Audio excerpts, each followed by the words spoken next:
Like, how imperative is T.J. Watt to that team, and what is your sense of how this thing is going to play out? Yeah, well, let's just start with T.J. Watt himself. You know who over the past 3 years is leading the league in sacks and tackles for a loss? It's not T.J., it's Aaron Donald. But you know who's right behind Aaron Donald?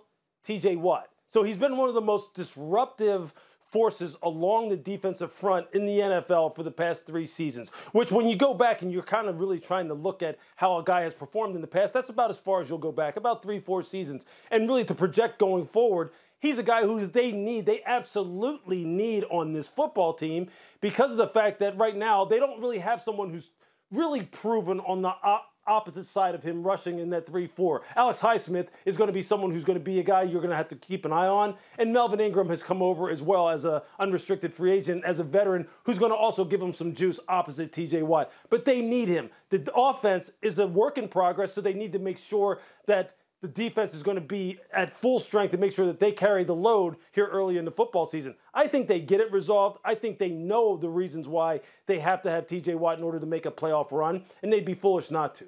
The Bills are a 6.5-point favorite in that game. There's been a lot of people who have been willing to write off the Steelers during the course of this offseason. So I'm putting you directly on the spot. Is Pittsburgh a playoff team this year, D. Wood?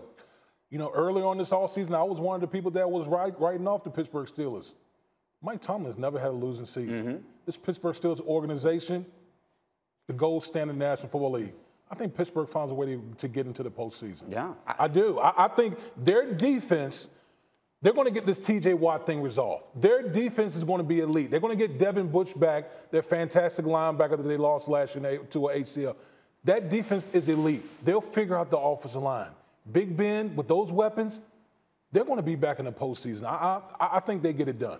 2 new rookie starters on the offensive line, a remade offensive line. I think there are a lot of questions up there. And Ben is in the latter part of his career. We've seen his fellow draft classmates. One's coaching high school football. One's doing Monday Night Football for ESPN. Right. So, again, you wonder how much longer he has left. But there is a strong defense. They did remake the running game. Think about what they did in the first few rounds of the draft. They went heavy offense. Najee Harris. Yep. Pat Freiermuth in round 2, the tight end, drafted a center, I believe, in round 3. So, this is a team that recognized that the defense is strong, the offense needs to be better, and it addressed that during the offseason. Lewis, it's a jam-packed AFC. Are the Steelers going to make the playoffs?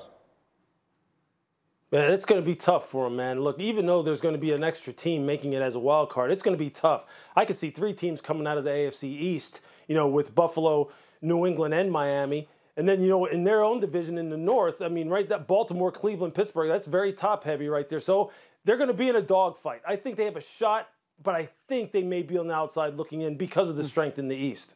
All right, going to be fascinating to watch. That's interesting to see. They need to get off to a quick start. They would turn a lot of heads if they find a way to beat Buffalo. Again, the Bills a 6.5-point favorite this Sunday.